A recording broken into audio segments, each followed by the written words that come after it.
आपण यानंतर कुमारी कस्तुरी अफळे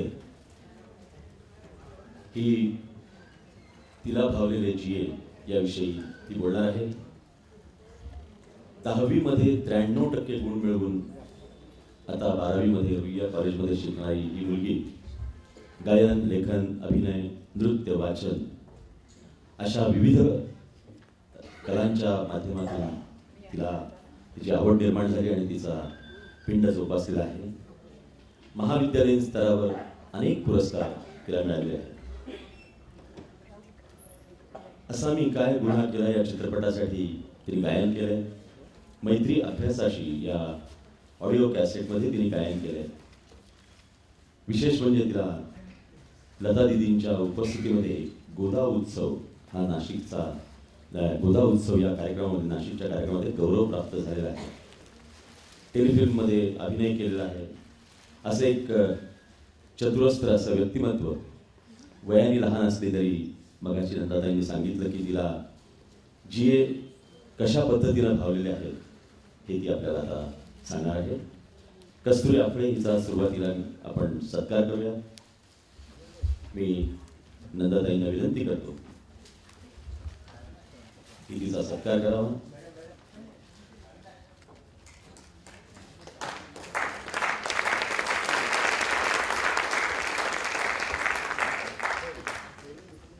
खरोखरच इतक्या छोट्या वयामध्ये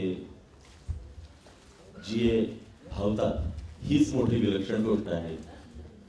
मी कस्तुरीला विनंती करतो की तिने तिच्या भाषणाला प्रारंभ करा.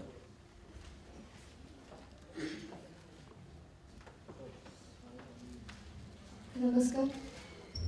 माननीय व्यासपीठ आणि सर्व रसिक श्रोते, खरं तर जीए कुलकर्णी या विषयावर बोलण्यासाठी वय आणि अनुभव दोन्ही खूप लहान आहे.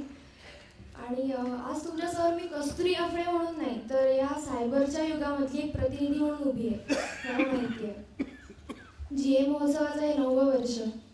गेल्या 9 वर्षामध्ये या व्यासपीठावरती अनेक दिग्गज व्यक्ती बोलून गेल्या, अनेक मान्यवर बोलून गेले. आणि अशा स्थितीमध्ये माझ्यासारखी एक नवखी तरुणी ती जीएनबद्दल काय बोलणार याविषयी सगळ्यांना कुतूहल आहे हे मला माहिती आहे.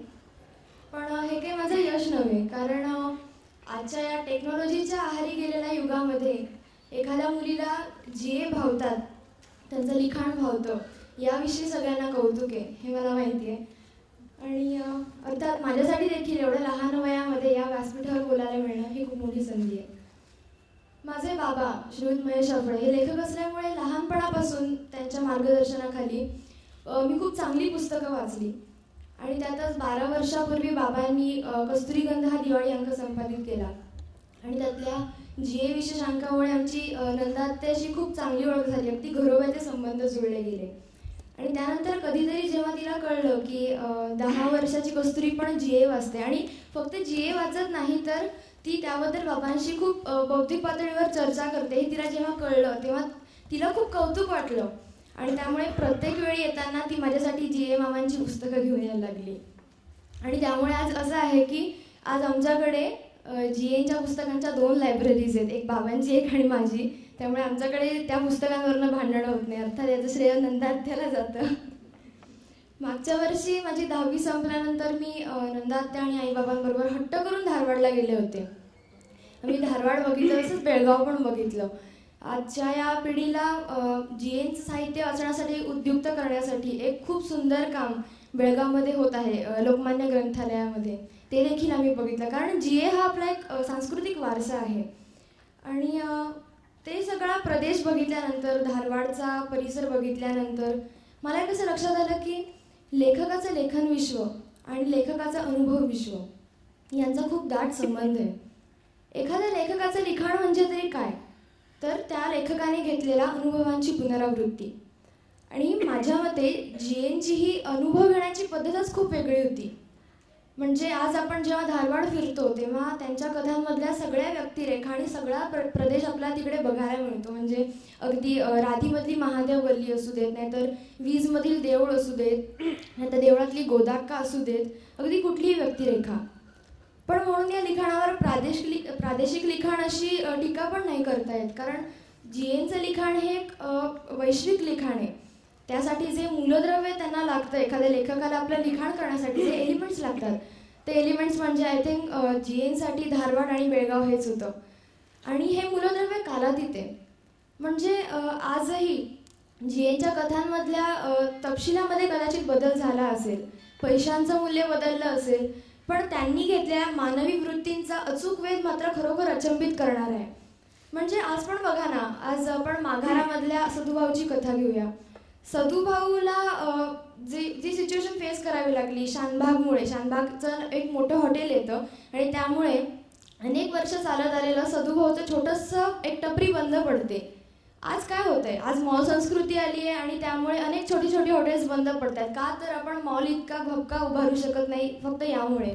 किंवा आजही जन्ममधलं जे काही स्टेशनवरचं जे सगळं वातावरण आहे, सगळ्या व्यक्तिरेखा आहेत मारत्या वगैरे, आज मुंबईच्या कुठल्याही स्टेशनवर जा, ते वातावरण तुम्हाला तिथे नक्की अनुभवायला मिळेल. किंवा राधीमध्ये जी महादेव गल्ली आहे आजही आणि 20 वर्षानंतरही या गल्ल्या अशाच दिसणार आहेत. त्यामुळे कदाचित तपशिलात बदल झाला असेल, पण जो काही अचूक वृत्तीचा वेध घेतलेला आहे GA मामांनी, तो अतिशय अचंबित करणार आहे असं मला वाटतं. आज या 21व्या युगातल्या पिढीवर वाचन करत नाही असा आरोप केला जातो, पण माझ्या मते हा आरोप तितकासा खरा नाही. खरं तर पुस्तकं वाचली जातात, पण ती ज्ञानाची नाही, माहितीची. म्हणजे आज जी काही माहिती आपण मिळवतो ती या IT च्या युगामध्ये आजची माहिती उद्या कालबाह्य ठरते. त्यामुळे आपल्या हातात शाश्वत असं काहीच लागत नाही. आणि शिवाय आजचं हे जनरेशन दुकानात जाऊन पुस्तक विकत घेऊन येण्यापेक्षा इंटरनेटवरून ई-बुक डाउनलोड करून वाचतात. म्हणजे या माहितीच्या बरोबरच त्याचं मिळवण्याचं साधन देखील शाश्वत नाही आहे. त्यामुळे हे वाचल्यानंतर शाश्वत असं काही हातीच लागत नाही. आज मी स्वतः देखील इंटरनेट वापरते, सोशल नेटवर्किंग करते, पण GA वाचल्यानंतर माझ्यामध्ये एक विश्वास निर्माण झाला की आज ना उद्या हे जग टेलिपथीवर परत एकदा चालू लागेल, कारण हे फार काही टिकणार नाही आहे सगळं. आणि माझ्या मते सध्या सगळ्या युवा जनरेशनला अपील होणारं एकच साधन आहे, ते म्हणजे इंटरनेट. आणि त्यामुळे आज मला वाटतं की या इंटरनेटच्याच माध्यमामधून जास्तीत जास्त तरुण लोकांपर्यंत GA पोहोचवणं ही काळाची गरज आहे. कारण आज मी रुईयासारख्या फक्त लिटरेचरसाठी फेमस असणाऱ्या कॉलेजमध्ये शिकते, पण तिथे पण मी बघते तर GA फारसे कोणाला माहीत नाही आहेत. आणि ही गोष्ट खूप दुःख देणारी आहे की एवढं महालेखन कोणाला माहीत नाही आहे. आणि ही काळाची गरज आहे असं मी म्हटलं, कारण आज आपण बघू शकतो GA महोत्सव गेल्या 9 वर्ष चालू आहे. त्यामधले बहुतांशी कार्यकर्ते हे वयाची 40 ओलांडलेले आहेत. आणि शिवाय इथे जो प्रेक्षक वर्ग उपस्थित असतो तो देखील मोस्टली प्रौढ गटातला असतो. त्यामुळे पुढच्या 20 वर्षानंतर या महोत्सवाचं चित्र काय असू शकेल याचं जर का कल्पना केली तर दृश्य खरोखरच अत्यंत भयावह आहे. कारण आज प्रेक्षक लागतात GA महोत्सवाला, एवढे दर्जेदार प्रेक्षक लागतात म्हणून हा महोत्सव चालू आहे. त्यामुळे पुढच्या काळामध्ये GAचं लिखाण टिकवून ठेवण्यासाठी कार्यकर्त्यांबरोबरच तसा दर्जेदार प्रेक्षक घडवणं ही पण मला गरज वाटते. आणि त्यामुळे आज इंटरनेटवरती GAची वेबसाईट काढून जास्तीत जास्त लोकांपर्यंत GA पोहोचवणं ही माझी स्वतःची गरज मी मानते. कारण पुढच्या काही वर्षांमध्ये असं जर का होत राहिलं तर GA नावाचं म्हणजे लेखक होता याची देखील आठवण लोकांना राहणार नाही, आणि हे खूपच वाईट असेल. मी मगाशी म्हटल्याप्रमाणे या सगळ्या माहितीच्या समुद्रामध्ये मला GA एखाद्या दीपस्तंभासारखे वाटतात. म्हणजे हा दीपस्तंभ तुम्हाला अनेक दिशा दर्शवेल, पण कोणी कोणत्या दिशेने जायचं हे ज्याने त्याने आपलं ठरवावं. अगदी इस्किलारमध्ये तो गारुडी सांगतो की प्रत्येकाने आपापला साप ओळखावा, अगदी त्याप्रमाणे आज आपण बघतो की सगळीकडे एक विचित्र वातावरण आहे. पण तरीही हा म्हणजे खरं तर हा लेखनासाठी सुकाळ आहे, सृजनाची जाणीव लोकांमध्ये करून देण्यासाठी हा अत्यंत महत्त्वाचा काळ आहे. पण तरीही GAसारखं शाश्वत लेखन आज का होत नाही? आज आपण जी बेस्ट सेलर म्हणून पुस्तकं वाचतो त्या पुस्तकांमध्ये शाश्वत म्हणण्यासारखं काय? सगळेजण एका दिखाऊ उंचीच्या मागे आहेत, एक आर्त जाणीवपूर्वक खोली कोणीच अनुभवत नाहीये. आणि आपण बघू शकतो की सगळे आजचे जे यंग जनरेशन आहे, बेस्ट सेलर पुस्तकं वगैरे, त्यांचे जे यूथ आयकॉन्स आहेत ते पण काळानुसार बदलतात. म्हणजे आज एक तर उद्या एक. पण त्यामुळे मी म्हणेन की हे सगळं का होतंय, तर आपल्या जीवनात एक अर्थशून्यता आली आहे, आपल्या सगळ्यांची एक संवेदन जाणीवच हरवली आहे. कारण गेल्या 100 वर्षात झाले नसतील एवढे बदल गेल्या 10 वर्षात झालेत आणि गेल्या 500 वर्षात झाले नसतील एवढे बदल येणाऱ्या 5 वर्षात होणार आहेत. पण त्यामुळे आपण जगतोय का? नाही, आपण धावतोय. कारण आज आपल्याजवळ कुठल्याही गोष्टीची खोलात जाऊन विचार करण्याची उसंत नाहीये. का नाहीये? तर आपली जीवनाविषयीची बेसिक कन्सेप्ट चेंज झाली आहे. म्हणजे आज आपण विदभर जमिनीच्या तुकड्यासाठी कोट्यावधीचा सौदा करण्याला जीवन म्हणतो आहोत. पण आपण तेच ओल्या मातीवरती पहिला पाऊस येऊन गेल्यानंतर अनवाणी चालण्याचा आनंद आपण गमावत आहोत. आणि त्यामुळे आपल्या सगळ्यांची एक संवेदन जाणीवच हरवलेली आहे. लोक म्हणतात की घरी ऑफिसमधून आल्यानंतर काहीतरी रिलॅक्सिंग असे TV शोज मला बघायचे आहेत किंवा काहीतरी रिलॅक्सिंग असं वाचायचं आहे. पण या अशा खोट्या कचकडीच्या उपायांची गरजच पडू नये याची जाणीव त्या काळी GNना होती आणि त्याची तरतूद त्यांनी तेव्हाच करून ठेवली आहे. जर का आपण GNच्या मार्गावर चालतो तर अशा खोट्या उपायांची आपल्याला गरजच पडणार नाहीये. पण लोकांना मात्र अज्ञानातलं सुखच हवं असतं बरं का. कारण GN वाचून त्यामुळे आपल्याला काहीतरी एक जळजळीत सत्य हाती सापडेल आणि आपलं जे खोटं एक कचकडीचं भावविश्व आहे त्याला तडा जाईल, ही सगळ्यांना भीती आहे. त्यामुळे दुर्बोधतेच्या नावाखाली GN कोणीच वाचत नाही आणि समजत नाही अशी सरळ एक आरोप करून असं सरळ मान्यता देऊन त्या मार्गावर कोणी जायचा प्रयत्नच करत नाहीये. अर्थात हा प्रत्येकाचा त्याचा प्रश्न आहे. पण तरीही अगदी इस्किलारमध्ये भविष्यचित्राप्रमाणे काहीतरी जळजळीत सत्य डोळ्यासमोर त्यांना नको असतं. त्यांना फक्त त्याची एक आटोपशीर जाणीव पुरेशी असते.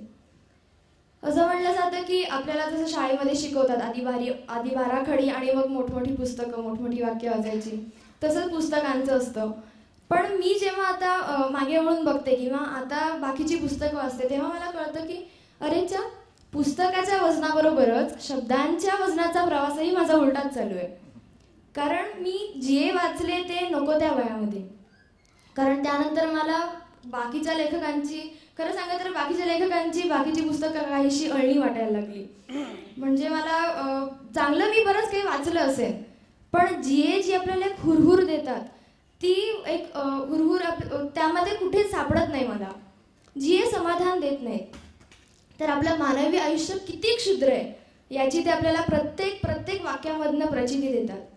एक खूप सुंदर वाक्य आहे, English. The best pair in the world is smile and cry. They won't meet at a time, but when they meet, that is the best moment of your life. आणि आय थिंक या दुहेरी भावनांच्या वाक्याची प्रचिती आपल्याला GA वाचल्यानंतर दरवेळी मिळते. कारण GA वाचल्यानंतर जेव्हा आपल्याला असं वाटतं की अरे आपल्याला काहीतरी महत्त्वाचं सापडलं आहे, त्यावेळी आपल्याला आनंद होतो आणि त्या क्षणी मानवी आयुष्य किती क्षुद्र आहे याची आपल्याला जाणीव होते आणि मन अगदी विषण्ण होऊन जातं. त्यामुळे असा दुहेरी अनुभव देणारा, समाजापासून लांब राहूनही समाजाचीच व्यथा टिपणारा लेखक आजतागायत झाला नाही असं मला तरी वाटतं. आणि ही सगळी माझी GN विषयीची वैयक्तिक मतं आहेत. प्रत्येक कथा वाचताना येणारा अनुभव हा वेगळा आहे. मला कदाचित GNनी काय दिलं असं जेव्हा कोणी विचारतं तेव्हा मी म्हणेन की कदाचित मला या वयात न शोभणारी एक हवीशी उदासी मला GNनी दिली आहे. म्हणजे कदाचित या उदासीमुळे आज मी काहीशी एकटे पडते बाकीच्या माझ्या वयाच्या मुलामुलींमधनं, की मला जे काही फील होतं GN विषयी ते त्यांना मी देऊ शकत नाही किंवा त्यांच्याशी शेअर करू शकत नाही. फक्त बाबा आणि थोडीफार माणसं यांच्याशी मी याच्यावर बोलू शकते. त्यांना GA वाचायला दिलं तर आपला इकॉनॉमिक्सचा टॉपिक पण एवढा हार्ड नाही आहे गं असं म्हणून ते मला परत पुस्तक करून टाकतात. पण हे खूप दुःख देणारं चित्र आहे. मला हे पटत नाही. ॲटलिस्ट एकदा वाचून तरी बघायला हवं त्यांनी. अर्थात मी प्रत्येक वेळी जेव्हा GNची कथा वाचते तेव्हा प्रत्येक कथा वाचताना प्रत्येक वेळी येणारा अनुभव हा वेगळा आहे. आणि त्यामुळेच की काय माझ्या मनामध्ये GA मामांविषयी अपार गोड आहे. जेव्हा मी नंदात्याला सांगते की मला GNना एकदा तरी बघायचं होतं गं, म्हणजे कदाचित त्यांच्या स्वभावाप्रमाणे ते माझ्याशी बोलले पण नसते, पण मला त्यांना बघायचं होतं, तेव्हा ती मला विचारते तू थोडीशी आधी का नाही जन्मलीस.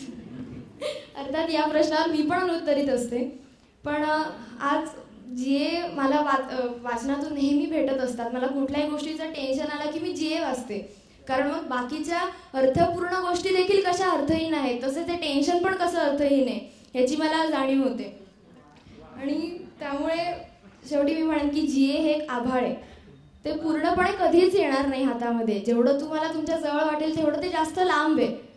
पण तरीही पुस्तकाच्या माध्यमामधून जी ए जास्तीत जास्त शोधण्याचा, त्यांच्यापर्यंत जास्तीत जास्त पोहोचण्याचा आणि आजच्या पिढीपर्यंत जास्तीत जास्त जी एचं लिटरेचर पोहोचवण्याचा माझा प्रयत्न असाच चालू राहील. थँक्यू.